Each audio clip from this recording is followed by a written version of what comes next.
How many of you have seen this on Toonami? I watched it, and I remember being baffled that it was only 4 episodes long. This was before I knew what an OVA was, and that is just what Blue Submarine number 6 is. Based on the 3-volume manga series from 1967 by Satoru Ozawa, the OVA was released in 4 volumes from October 1998 to March 2000. It was produced at animation studio Gonzo. Blue Submarine number 6 was directed by Mahiro Maeda, from a screenplay by Hiroshi Yamaguchi. Primary character designs were done by Range Murata and Takahito Kusanagi. Mechanical designs were done by Ikuto Yamashita, Kanetake Ebikawa, Mahiro Maeda, Range Murata, Seiji Kyo, Takahito Kusanagi, and...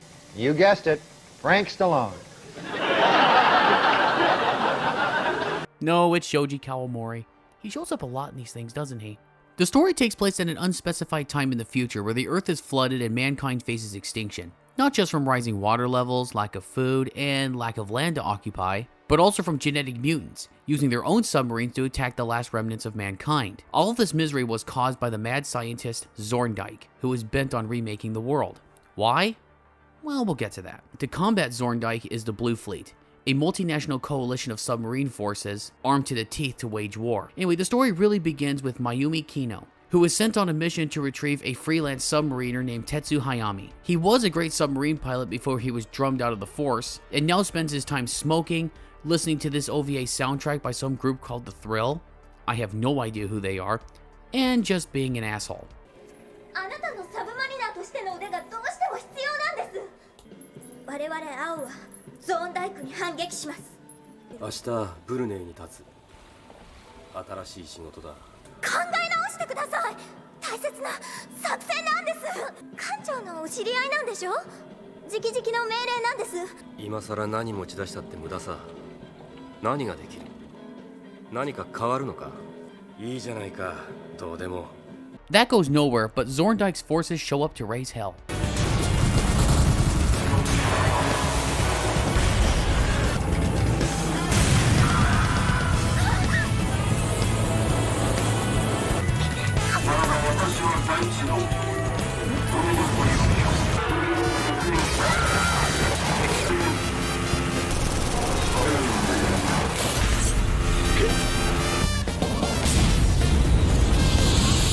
And Hayami does give Kino a hand to get back to the titular Blue Submarine number 6. There seems to be a history between Hayami and Commander Iga, but it's never expounded upon. I'm still not sure why Iga wanted him back in particular. Because of his skill set as a pilot? I guess. Blue 6 and others engage enemy submarines while Hayami and Kino go after Small Fry. They chase the enemy to the surface, and Hayami encounters one of the kind of mermaid women of Zorndyke's mutants, who we later find out to be named Mutio. It appears to be dying on land at this moment, but we later see her on land for long periods of time and she's fine, but whatever. So Hayami returns her to the sea, despite Kino's objections.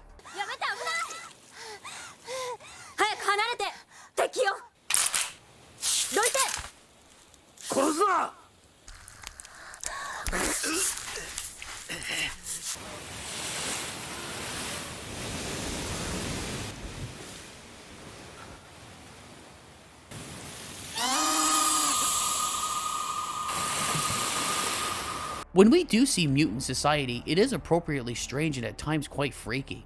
There's a kind of organized chaos to what they do. The mutants are led by this thing called Verg, who is quick to anger and continually seeking Zorndyke's, or father's, approval. みんなで頑張ったよパパ。奴らの本拠地もわかるんだ。ベル、あまり無茶をするなよ。生かして陸へは帰さないよ。誰一人。早く帰ってこい。体に気をつけてな。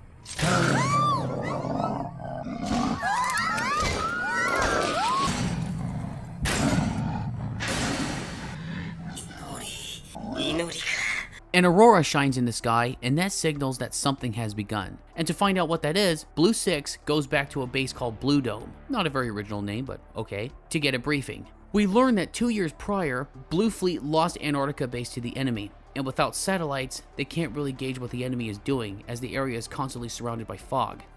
The aurora from earlier is being seen all over the Earth, and that signals that Zorndyke is triggering a pole shift, which will destroy the Earth's magnetic field.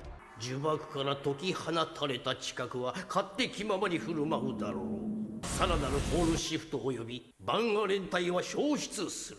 こうなれば人類に生き残る術はない。我が環太平洋艦隊はトンガ海溝を抜け東経170度ラインから南極大陸、大西洋艦隊は大陸を東に回り込みつつストリームベースを制圧します。我々人類に残された道は、もしこのミッションに失敗すれば我々に未来はない。 Anyway, Hayami is bored, and while he's leaving the meeting, it gets more interesting. Zorndyke makes an appearance via satellite. 人でありすぎた欲望と快楽復讐と憎悪呪われたロンドはいつの日か終焉を迎えねばならほんの少し時計の針を進めながら全てが手遅れになる前お前は神にでもなったつもりか。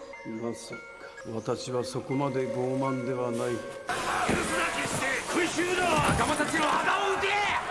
Even after all of that, Hayami continues to be an asshole. お前らの最後のカード核なんだろ。確実にやるにはそれしかないのよ。所詮同じ穴の無地なってわけだ。あなた自分の手を汚したくないだけなんでしょ。もう俺の手は十分汚れてるさ。 He learns that a buddy of his escaped from Zorndyke's clutches, whose name is Katsuma, and is now a mutant due to being experimented on.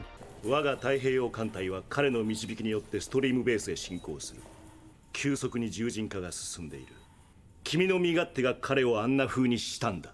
Thanks to a kind of mucus trail that the mutants placed on Blue 6, Zorndyke's forces find Blue Base and attack. As I understand it, this is one of, if not the first anime to really use CG combined with cell animation, at least to the extent that we see here. And the results are hit and miss. 敵艦隊ゼロラインに接近。このままじゃドームごと艦隊は全滅だ。早見が金型で出ようとしてます。何分稼げばいい？20分いや15分。 ちょっと一人で勝手にどこ行くのよ。俺の目当ては幽霊船だ。世界人類のためとか死の報復とかもううんざりだぜ。何言ってんのよ。あんたって最低だ。ゴミ。 It's never all that seamless, and while it works in some places, it sticks out like a sore thumb in plenty of others. Dated visuals can be forgiven if the story and characters pick up the slack, such as in another Gonzo project, Last Exile, which I will cover as I love that series to death. But here, the narrative just isn't very good. I'll expound on other things a bit more later, but pretty much everything in the story feels underdone. Mad scientist seems to want to purge the world of humans to make way for his new children. Humans have to combine forces and resources to stop him. The main character is a cynical, chain-smoking asshole, brought back as his skills are needed. There is a more idealistic younger character that follows him and wants vengeance on the enemy. An underling of the enemy who is sympathetic to our hero begrudgingly learning to care again, even if it is in small ways after getting rescued from the sea multiple times. A running thing with him. And, oh, I'm sorry, I'm getting ahead of myself. Hayami gets shot down trying to go after the Phantom ship, which is the lead enemy ship led by Verg, and has to eject to the surface where Mutio saves his life. Blue 6 and several other ships manage to escape Blue Dome before it is destroyed, leaving them damaged but still have to carry out the mission. As Hayami is being rescued, we see why he got discharged, or rather we see the events that led to the court-martial which led to him either being discharged or him quitting. It's not exactly clear. Katsuma shows him a photo of vegetation growing in Antarctica, and they are sent to investigate. On the way, they encounter the Phantom ship, and it seems that Hayami wanted to go up against it, but unfortunately they get shot down there. Katsuma tells him to run, and Hayami is ejected.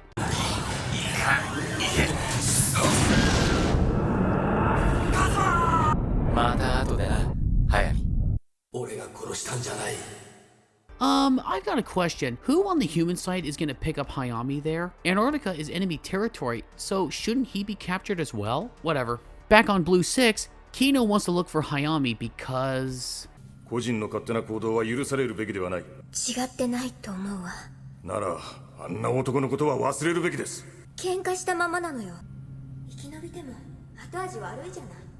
She's known him a grand total of 2 days at most, and he's been a dick the whole time. I'm sorry, Kino, what do you see in him? Anyway, while she wants to look for him, Hayami thinks about what Zorndyke wants. どこまでも続く青の世界、命の水に抱かれて作られる理想郷、欲望を赴くままの乱開発、荒らされてゆく自然。奴はエコロジストなんかじゃない。ましてや気が触れたわけでもない。それだけで10億の人間を殺せるものか。After nearly being killed by other mermaids and this machine right here, he and Mutio are picked up by an enemy whale which is called a Musca, which also functions as a kind of enemy submarine, which is what Blue 6 was fighting in the first episode. This Musca is not only going to take Hayami back to Blue 6, but also encourages him to talk to Zorndyke, as it itself was wondering why it was even born. 7つの海を回遊し、人間たちの町を破壊するだが、ある時疑問が生じた。なぜパパはわざわざ私たちに知性を与えたのか。なぜだ。興味ないか。陸を歩く者、海を泳ぐ者、対立する2つの生き物。決めるのは奴じゃない。決めるのは俺たちか。Meanwhile, even the mutants are preparing to use nuclear weapons against humans because, well, humans are going to use nukes against them. Mutually assured destruction. 人間どもが自分たちの作った消えない火に焼かれて死ぬ。サムスマークは出ていません。パパのやり方は手ぬるい。殺せる時に殺す。人間どもは隙を見せるとすぐに俺たちのテリトリーを荒らす。As Blue Fleet is being led under the ice under Katsuma's directions and sonar operator Huang, who reminds me of Alvis from Last Exile, they spot the Muska that Hayami is riding on and open fire. 近づきすぎだ。攻撃を受けると。試作品である我々の寿命は短い。もう十分に泳いだよ。行くんだ。もう十分だ。ここで私の命は、もしかしたらパパはお前のような男に会いたがっているのかもしれない。歌が聞こえる。青くて透き通った悲しい歌。 Hayami gets picked up by Kino, and he tries to convince everyone on board that they need to go talk to Zorndyke and see what he actually wants. And he should have known that he wouldn't convince anyone. 殲滅戦はそれからでも遅くはない。陸と海2つに分かれて未来永劫を戦い続ける羽目になる。だがこの作戦は世界各国の協議の上で立案された。我々の一存ではどうにもならん。だからあんたに頼んでるんだ。As Blue Fleet prepares to engage the enemy, Hayami breaks Katsuma out of his container to let him loose, which leads the commander to throw him off the ship, in his own vessel to make his way to Zorndyke. 今の俺にできることは定時までにミサイルを発射点へ運んでボタンを押すことだけだ。俺とこの艦を出し抜いてみせろ。Kino is coming with him. Apart from being set free, Katsuma guides Hayami and Kino to Zorndyke. Blue Fleet then begins fighting the mutants, and I will admit, despite the dated visuals, this is actually fun to watch. 来ます。真上と真下。フロントダンクブロー、アップスリム90、全部後部ドン戦車。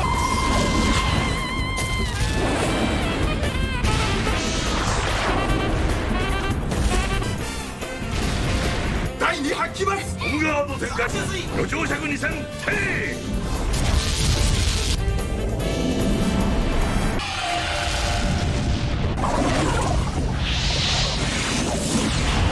They get to Antarctica, and they see that not only is there tons of vegetation, but we see that Zorndyke's whole shtick is being Dr. Moreau, only without an ice bucket hat and a laundry list of controversial production issues. While Blue Six puts up a good fight to protect the nuclear warheads and eventually defeats the Phantom ship, Hayami and Kino talk to Zorndyke. Zorndyke was once part of Project Blue, which was to terraform deserts and other places, even Antarctica, to help grow more food. But he saw that this wouldn't change humans. 私たち自身の傲慢を増長させるだけではないのか。私はこの世界に対してノーと言った。主要な大都市と穀倉地帯が水没し、人の数は激減して終わるはずだった。彼らは私の子供たちだ。君たち同様未熟な存在だが、互いに学び合い、君たちは彼らと共存しようとは思わなかった。先に手を出したのは奴らよ。俺たちを試したのか。父さんを、母さんを、姉さんを、なんで殺したのよ。憎いかね。私が。憎いわ。同じだな。何も変わらん。I just don't understand him here at all. He felt that man would grow more arrogant with all their advances, so he deliberately commits genocide, flooding the earth and such, leaving his mutant armies to clean up the rest of humanity? How did he not expect mankind to be angry and fight back in any way? And what's with all this, oh, my kids are just as inexperienced as you are, just learn to be nice and play together. Oh, you won't? That makes me a sad panda. What? What kind of a test is this for mankind? He's disappointed that things didn't change even after he flooded the earth and such, but how could they under the circumstances? He personally saw to it that there wouldn't be any. I don't know, is that the point? That he's so far gone that he actually thinks something this dumb would work? How could we not side with Kino through all of this? How does this man not deserve to die? But there is a twist. Kind of. Not only does Zorndyke have no desire to stop all this, he can't even if he wanted to, as this whole hellish mess has taken on a life of its own. He states that his land sits on a magnetic power system that goes down to the mantle, and that is the thing that will trigger the pole shift. The problem is he doesn't actually have the energy to trigger the pole shift, as he ran out of time in creating the system. But he knew that humans would use nukes, and that will somehow give him all the energy he needs. この約束の土地を焼きたければ焼き払うがいい。その時こそ地獄の蓋が開いてポールシフトが始まる。 Now you think this would lead to a kind of race against time to stop the launch, but no, this whole thing ends rather anticlimactically. Kino sends the message to Blue 6 to not launch the nuclear weapons, accompanied by this message from Zorndyke. 極地とその海は彼らの聖域である。何を恐れることがある。言葉は通じるよ。 And the war is over, just like that. We see later that Zorndyke is dead and his children mourn him, even Verg. After taking his anger out on Hayami, they just go away taking Zorndyke with them. How did he die? Well, it's implied here that Hayami is the one that killed him. 何人も手にかけてきた。だけど初めてだったんだ。明るいところで正面から。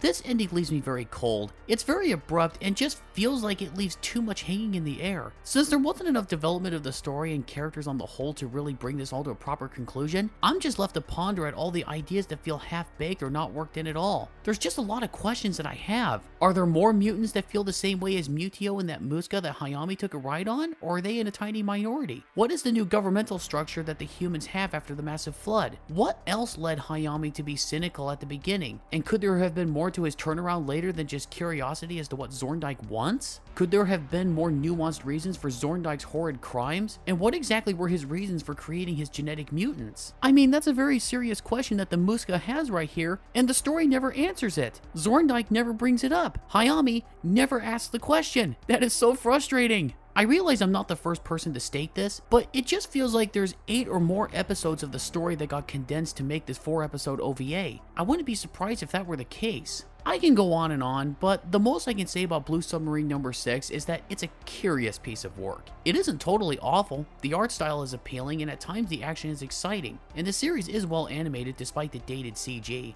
But on a storytelling front, don't look for anything real thought-provoking. If you've seen any sci-fi story ever, this is all pretty much familiar to you. I briefly mentioned the soundtrack earlier. It's very hit and miss from a band called The Thrill. Sometimes it works, and at others, such as the battle sequences, it feels strange like it belongs in another show. Do I recommend Blue Submarine number 6? Well, I would recommend you watch it at least once to get your own view on it. Who knows, maybe you'll like it more than I did.